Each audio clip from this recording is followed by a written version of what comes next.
Quebec's project, UNIR, was designed to improve its social assistance system, but it is facing strong criticism due to system errors that negatively affect vulnerable citizens. The goal to simplify and humanize welfare has not been realized as hoped. Individual cases like Martine Decost's illustrate the damaging effects of administrative mistakes and loss of personalized support. The new system's impersonal digital case assignment has left both recipients and staff demoralized, reducing the quality of care and increasing struggles. Phone lines have been overwhelmed, with hundreds of thousands of calls missed or abandoned, leading to outsourcing of support. This, combined with increased mental health crises linked to system flaws, reveals a serious human cost, despite government reassurances that the platform works better. Errors and discriminatory policies blocked fair evaluations, allowing her white colleagues to advance while her opportunities were limited. This highlights systemic issues within workplace practices. Experts call for clearer guidelines to investigate such claims. Kagan urges workers to document incidents and seek legal help, advocating for justice and transparency in combating workplace discrimination. Wanda Kagan, a dedicated black employee at Quebec's health authority, claims systemic racism has held her back over decades. Despite her qualifications and seniority, she was repeatedly denied promotions. Quebec and its supporters argue judicial rulings after the clause's invocation are purely academic and confusing. The Supreme Court's discussions reflect the challenge of balancing judicial review with provincial legislative authority as the decision awaits. The hearings on Quebec's Bill 21 highlight a national split over the notwithstanding clause, which Quebec invoked to shield the law banning religious symbols for certain public servants. This raised key questions about constitutional rights and provincial powers.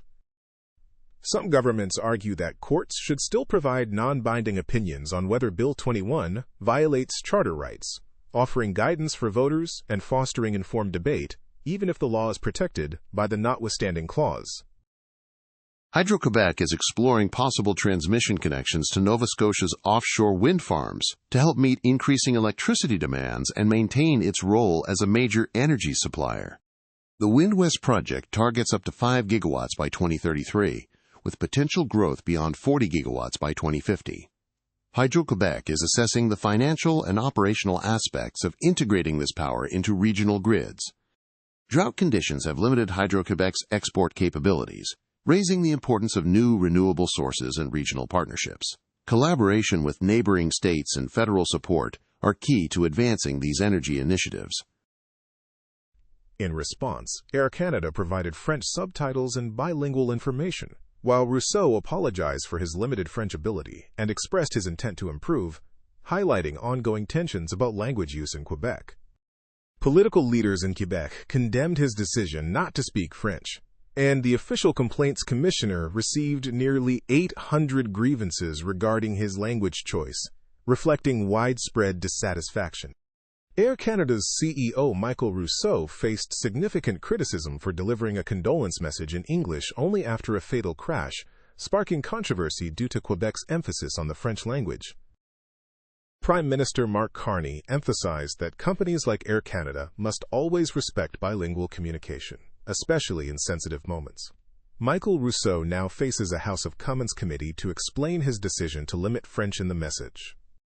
The Air Canada CEO's condolence message after the deadly LaGuardia crash was delivered mostly in English, which led to public disappointment given Canada's bilingual nature. This sparked backlash from leaders who expected communication in both official languages. The controversy stirred political responses, with calls for greater inclusion of French language in corporate and government communications. It highlights ongoing tensions over bilingualism in Canada, especially concerning Quebec's French-speaking population.